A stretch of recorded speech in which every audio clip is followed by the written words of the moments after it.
Thanks to all of you for coming. Thank you in particular to the David Rockefeller Center for Latin American Studies for making this event happen. And thanks in particular to Paula Ibarra, who is boss of everything and made everything happen. A couple of quick announcements before we begin. First of all, Keiko Fujimori will deliver her comments today in Spanish. For those of you who do not speak Spanish, shame on you. But we do have simultaneous translation equipment, quite a bit of it. So those of you who need it, make use of that. Ms. Fujimori will speak for about 30 minutes, which means we should have a little less than an hour, I hope, for questions from the public. We will take questions from the public, not from the media. And finally, this event is being live streamed. So saludos a los amigos peruanos que están comiendo su canchita y viéndonos desde afuera. Okay. Keiko Fujimori is not your typical presidential candidate. Her father, Alberto Fujimori, was the most popular president Peru has had in decades, maybe ever. His government slayed two monsters in the early 1990s, hyperinflation and the Shining Path guerrillas. But Alberto Fujimori was an autocrat. In 1992, he closed Congress, he dissolved the Constitution, and established an authoritarian regime. That regime was responsible for a large number of human rights violations, and according to Transparency International, was one of the 10 most corrupt governments in the world in the late 20th century. Alberto Fujimori fled to Japan in 2000. 5 years later, he tried to return to Peru, was arrested, tried, and convicted for corruption and human rights violations. He remains in prison today. Keiko Fujimori served as her father's first lady during the final years of his presidency. She stayed in Peru after he fled the country, embarking on a career outside of politics and eventually earning an MBA at Columbia University.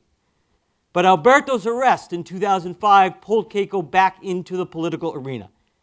She returned to Peru and helped to relaunch what's known as Fujimorismo, a movement whose primary purpose initially was to defend Alberto Fujimori.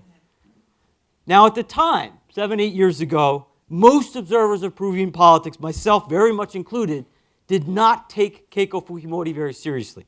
She was young, she was politically inexperienced, and the sons and daughters of major politicians very often turn out to be political duds. But we were wrong about Keiko. She turned out to be a pretty skillful politician.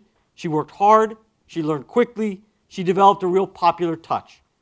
In 2006, she ran for Congress and won more votes than any other candidate. And in 2011, she very nearly captured the presidency, losing a runoff vote to Ollanta Humala by 3 percentage points. That's the first time that a female presidential candidate had ever made it to the second round in Peru. Today, as most of you know, Keiko Fujimori is an overwhelming frontrunner in the 2016 presidential election. Polls consistently show her 20 points ahead of her nearest rival. In fact, one poll that came out this weekend has Keiko nearly tripling her nearest rival, with a higher percentage of the vote than all other candidates in the race combined. The last Peruvian candidate who had this big a lead in a democratic election was Mario Vargas Llosa back in 1990. We all know what happened to Vargas Llosa. He lost to her dad, which means second rounds can be tough. I know.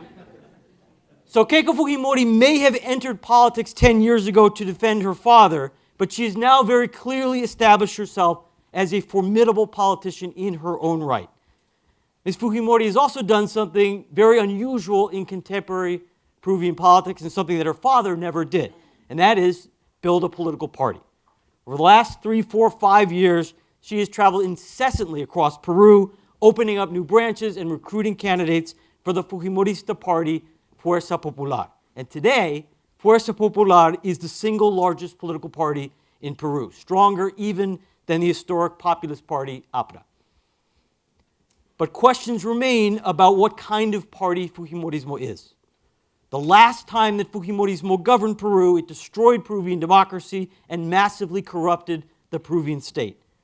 And it's not clear how much it's changed.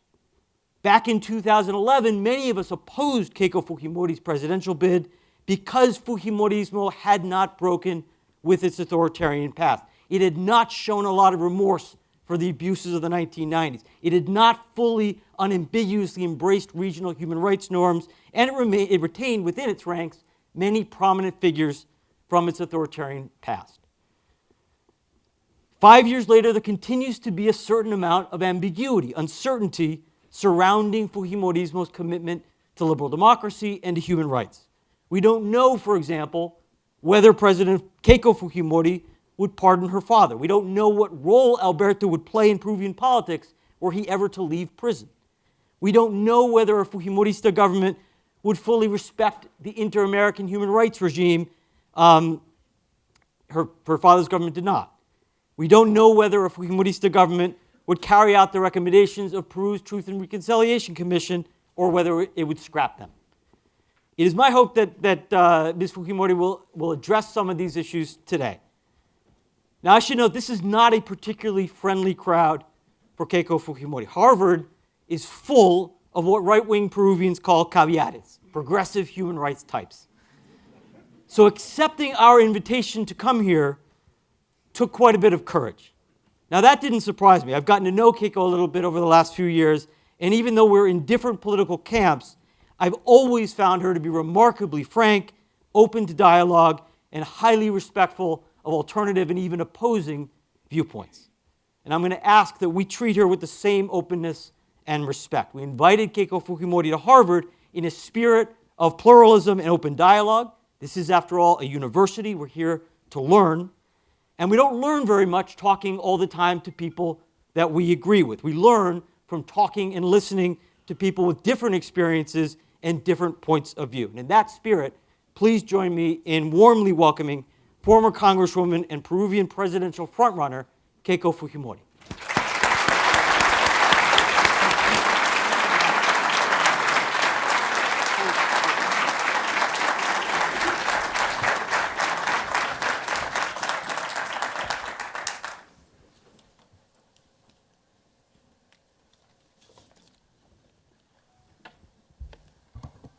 Muy buenas tardes. Para mí es un gran honor estar aquí el día de hoy con todos ustedes. Quisiera agradecer a Jorge Domínguez, Vice Provost for International Affairs, a Brian Farrell, Director of the David Rockefeller Center for Latin American Studies, y al profesor Steven Levinsky, Professor of Government, por permitirme estar el día de hoy en la Universidad de Harvard, una de las universidades más prestigiosas del mundo. Y como es de público conocimiento, el profesor Levinsky y yo mantenemos diferencias políticas, pero el tiempo y la tolerancia nos ha dado la posibilidad de conocernos y respetarnos desde nuestras orillas. Quiero saludar la presencia también de Yamil Mahuad, expresidente del Ecuador y un gran amigo del Perú.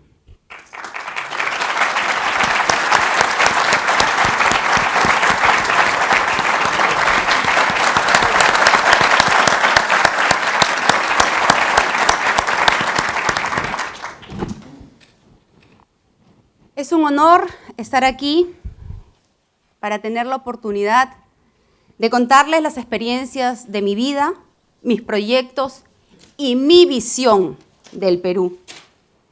Mi vida es una historia de desafíos. Tengo 21 años de vida política. Empecé a los 19 cuando asumí el cargo de primera dama. Fue una decisión difícil por dos razones.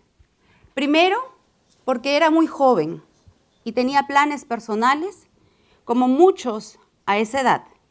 Y segundo, porque mi madre estaba dejando ese cargo luego de un divorcio público entre mis padres. Pero fue precisamente mi madre quien me aconsejó que aceptara ese cargo y me dio un consejo que marcó mi vida para siempre. Ella me dijo, asumir un cargo tan importante te dará la oportunidad de conocer la realidad de mi país y ayudar a las personas más necesitadas. Efectivamente, el ser primera dama me permitió recorrer mi país. En esos años ya se había derrotado al terrorismo, cuyo accionar dejó más de 26.000 muertos. La economía peruana crecía de manera sorprendentemente después de una hiperinflación, que había empobrecido al 55% de peruanos y había dejado en pobreza extrema al 24%. Niños huérfanos por acción del terrorismo, extrema pobreza, amenaza de guerra inminente con un país vecino, que se resuelve en el año 98, con la firma de la paz con Ecuador, gracias a la decisión de 2 presidentes, uno de ellos, Yamil Mahuad. Esa fue la época que me tocó vivir como primera dama. Fui testigo presencial de la triste realidad que se vivía en mi país, y me refiero sobre todo a las zonas alejadas del Perú profundo. La situación era extrema. El giro de timón que se debía hacer para encaminar la economía pasaba no solo por cambio de leyes, sino por cambios de estructura del Estado. La Constitución de 1993 sentó las bases para el desarrollo económico y social de nuestro país. Criticada por algunos, aceptada por la mayoría, es la Constitución que hoy rige nuestros destinos y ha permitido que en los últimos años viva nuestro país épocas de bonanza económica. Ya por los años 2000, cuando mi padre renunció a la presidencia, luego de una reelección muy criticada, inclusive por mí, él viajó a Japón y yo me quedé afrontando todos los procesos de investigación en la policía, en la fiscalía, en el Congreso y en el Poder Judicial. Pese a las múltiples acusaciones públicas, jamás he sido procesada, ni civil ni penalmente. He sido investigada 12 años de mi vida. Así descubrí que participar en política no es solo tener la oportunidad de servir, sino es poner tus acciones en vitrina, a través de la cual serás juzgada. Lamentablemente, no siempre buscando la justicia ni la verdad. Y estos años difíciles de cuestionamientos forjaron mi carácter, me fortalecieron y, lo más importante, me dieron la oportunidad de empezar a construir desde la adversidad. Entendí que uno tiene que sobreponerse a las circunstancias. Comprobé que las tormentas no son eternas y aprendí que los problemas tienen fecha de vencimiento. Antes de continuar, quiero hacer un paréntesis para referirme a los hechos ocurridos en el gobierno de los años 90. Y si bien es cierto, yo no tengo ninguna deuda pendiente con la justicia, sí creo que es importante reconocer, como presidenta de Fuerza Popular, que se cometieron graves errores, que lamento, que rechazo y que tengo el firme compromiso de no permitir que vuelvan a ocurrir.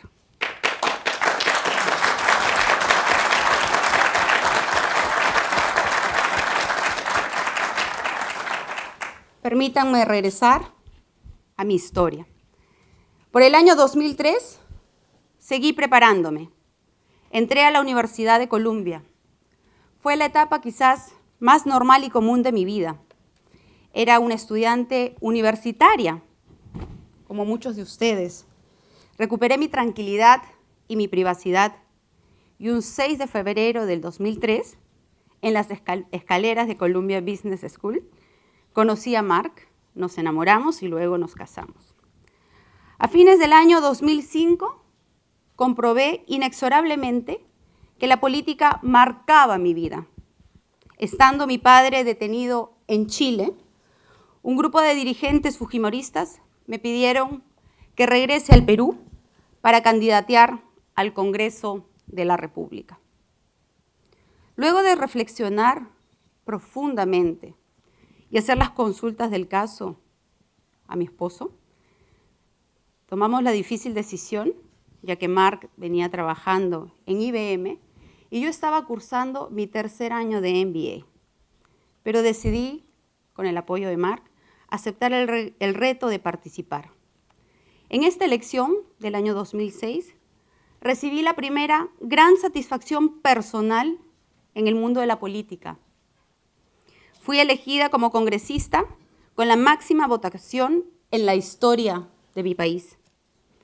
Algunos dijeron que esta elección fue histórica por ser hija de Alberto Fujimori. Pero quienes estamos en política sabemos que la elección la gana quien corre la cancha. La realidad demuestra que no basta tener un apellido. Mi rol como congresista me permitió escuchar a representantes de todas las regiones de mi patria y gestionar para ellos las soluciones a esos pequeños problemas que muchas veces no necesariamente radican en la falta de recursos económicos. En el año 2009 inicié la consolidación del fujimorismo, pues en sus 20 años de existencia se había organizado y reorganizado en diferentes partidos. Cada uno representaba un grupo, una coyuntura política. Creamos entonces Fuerza Popular, donde se han aglutinado nuestros seguidores. Por otro lado, la presencia de jóvenes, de independientes y de militantes de otras tiendas políticas a lo largo de estos años se han venido sumando. Y eso ha hecho que hoy seamos uno de los partidos más organizados y representativos de nuestro país. Fuerza Popular es un partido que ha sido concebido para trascender en el tiempo, que vaya más allá de los apellidos y de las coyunturas políticas. En el año 2011 postulé a la presidencia de la República. Tengo el orgullo de ser la primera mujer que llegó a una segunda vuelta en el Perú. Con los resultados de la elección, la población me dio el encargo de ser oposición. Ese rol lo vengo cumpliendo con el firme compromiso de velar por los intereses de mi país. Y esa ha sido mi misión en los últimos 4 años. Hoy enfrento un nuevo desafío. En el año 2016 se elegirá un nuevo presidente para que dirija los destinos del Perú. Tengo un profundo compromiso con mi patria y aspiro a ser la representante de Fuerza Popular en las próximas elecciones. Vengo recorriendo mi país desde hace 20 años. Conozco sus caminos, sus puentes, sus ríos, sus muelles, sus campos, sus problemas, sus frustraciones e ilusiones, sus amores y sus pasiones. Por eso hoy quiero compartir con ustedes ese Perú que yo conozco. En los últimos 15 años hemos vivido una época de bonanza económica sobre la base de la Constitución de 1993. Y esta situación externa ha resultado muy beneficiosa para nuestro país. Sin embargo, la acción deficiente del Estado ha producido un desarrollo claramente desigual en los diferentes sectores de la sociedad peruana. Por un lado, han tenido un desarrollo espectacular los sectores de la banca, finanza, comercio, turismo, la agricultura moderna costeña y la pesca industrial. Mientras que por el otro lado, los sectores económicos populares emergentes, como la agricultura tradicional, la pesca artesanal, el comercio y minería informal, no han tenido las condiciones propicias para un desarrollo dinámico. Esa desigualdad de trato también se ha visto reflejada en la seguridad ciudadana, en la ausencia de servicios básicos, en la deficiencia del sistema de control e inoperancia de la Administración de Justicia, lo que está generando diversos problemas de gobernabilidad. Hoy quisiera referirme a 3 problemas de ellos. Empecemos con seguridad ciudadana. La inseguridad y la violencia han crecido a tal punto que han llegado a convertirse en el principal problema para la mayoría de peruanos. Y son los distritos más pobres los más afectados, pues los distritos que tienen más recursos pueden proveer mayor seguridad con su policía municipal, llamada Serenos. Por otro lado, las instituciones policiales y judiciales no han podido controlar la delincuencia ni el narcotráfico, debido a una mezcla de debilidad organizacional, corrupción interna y falta de decisión política. Hace un par de semanas estuve en el populoso distrito de Villa El Salvador con algunos de sus dirigentes vecinales, justamente para hablar de este problema, del problema de la delincuencia. En esa reunión, Alejandro Oliva, miembro del gremio Construcción Civil, me comentaban que cuentan con solo 70 policías y 80 serenos para custodiar a 380,000 habitantes de su distrito. Esta situación de desprotección tan dramática los llevó a organizarse en rondas urbanas. En dicha reunión me invitaron a conocer, a ver cómo funciona este sistema de vigilancia voluntaria. Regresé a las pocas semanas y pude comprobar que en efecto ellos hacen turnos de 4 o 5 horas durante toda la noche para proteger sus viviendas. Esto definitivamente no es suficiente, pero por lo menos ayuda. Ahora quiero pasar al tema de los conflictos sociales. La alta conflictividad social ha sido capaz de detener el inicio de importantes proyectos mineros en nuestro país. Esto demuestra el descontento de las comunidades respecto de la manera en que los recursos naturales son explotados y cómo son distribuidas las rentas. Hoy, esta distribución empieza a ser severamente cuestionada por los ciudadanos, por la falta de gestión, por la corrupción y la indiferencia de un Estado que no ha transformado estos presupuestos en beneficios para la población. Aún no se siente que haya una distribución justa ni equitativa. El caso de la minería en Cajamarca es un caso emblemático. Cajamarca, y acá hay muchos amigos peruanos, es una región minera por excelencia. Yo la he visitado en reiteradas oportunidades para la creación y renovación de nuestros comités provinciales. Y a pesar de las importantes cantidades de presupuestos que reciben por concepto de impuesto a la minería, el año 2014, el año pasado, fue calificada como la región con mayor pobreza y la segunda en nivel de desnutrición crónica. Estas son las grandes contradicciones que las autoridades se resisten a atender y entender. Al descontento de la población por la inseguridad y los conflictos sociales, se suma un tercer factor, que es la ausencia de servicios básicos y de calidad.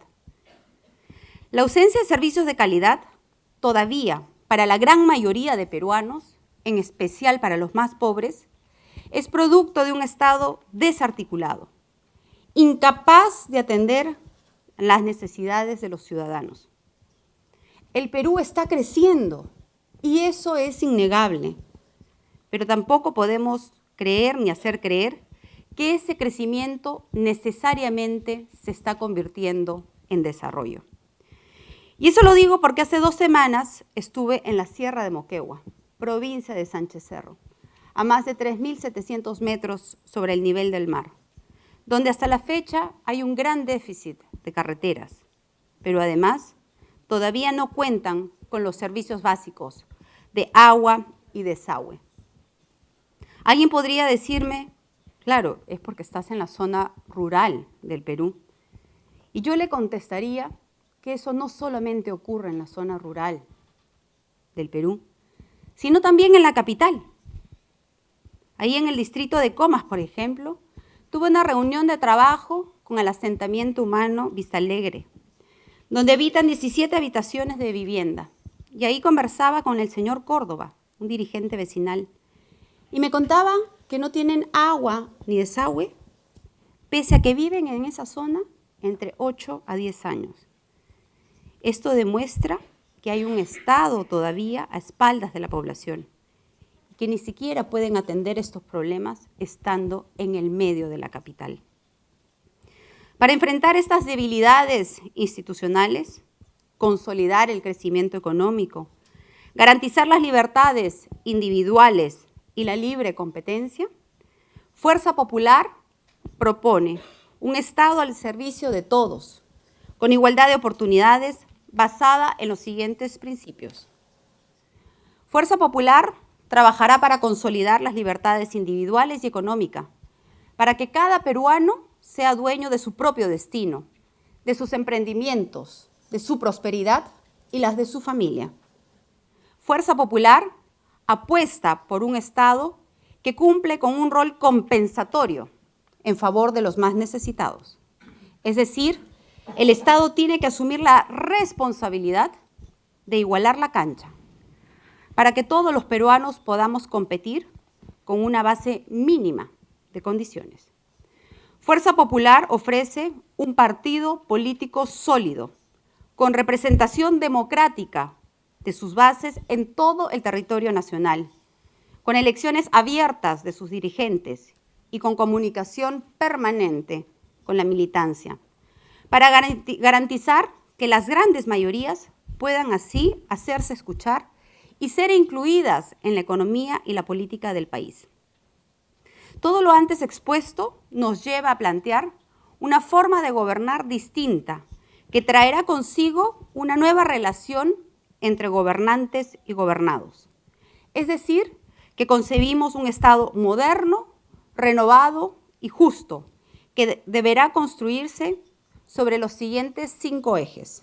El primer eje, un gobierno abierto y equitativo, que estará construido en base a criterios de transparencia, que garanticen que todos los ciudadanos tengan acceso a la información del Estado y puedan emplearla para la defensa de sus derechos individuales y el desarrollo de sus actividades productivas o sociales. Y por otro lado, un Estado equitativo, que establecerá políticas públicas inclusivas en materia de protección social, acceso a servicios, acceso a recursos naturales y política fiscal dirigida a fomentar la formalización.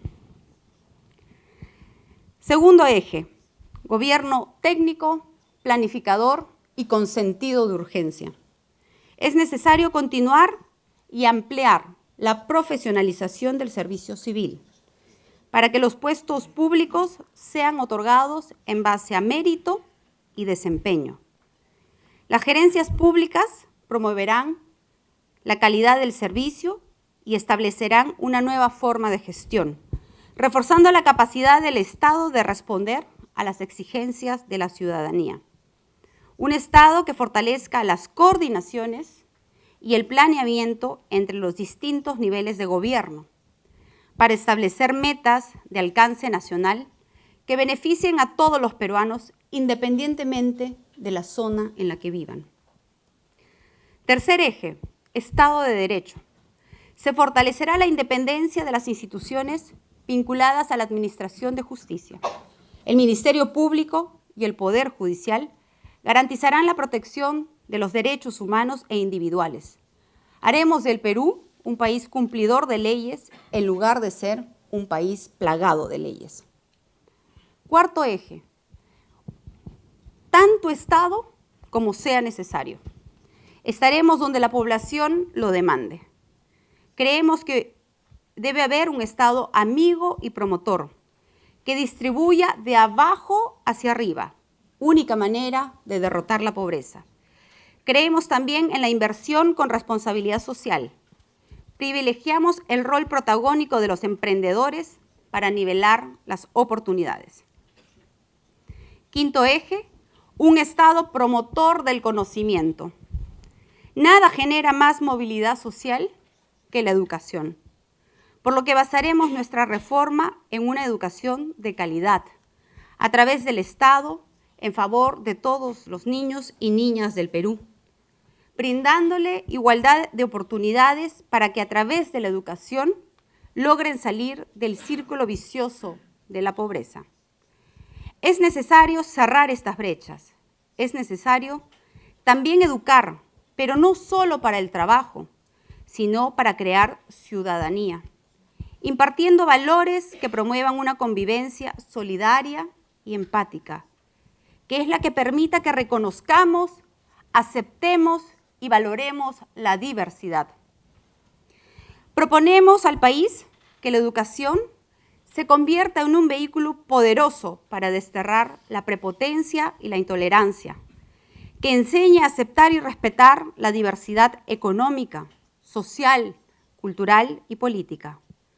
Si estos principios se convierten en parte estructural de la educación de nuestros hijos, será mucho más fácil para el Perú en el futuro lograr acuerdos de cómo gobernar, producir y repartir la riqueza. Nuestro sueño es el mismo que el de la gran mayoría de peruanos, el de vivir en una sociedad pacífica, con trabajo decente, donde el esfuerzo diario rinda frutos que se reflejen en la prosperidad de las familias. Un buen modelo económico ayuda en este objetivo, pero no es suficiente. Como lo han demostrado todas las sociedades desarrolladas, la economía de mercado ayuda a construir sociedades estables y prósperas, si existen también instituciones que garanticen la igualdad de oportunidades, la igualdad ante la ley y la independencia de los poderes del Estado.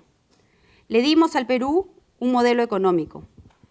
Producir nuevos resultados dependerá del Estado moderno, renovado y justo que aspiramos a construir. Esa es la necesidad del Perú y de los peruanos. Ese es el reto, el compromiso y la obligación de Fuerza Popular con nuestro país.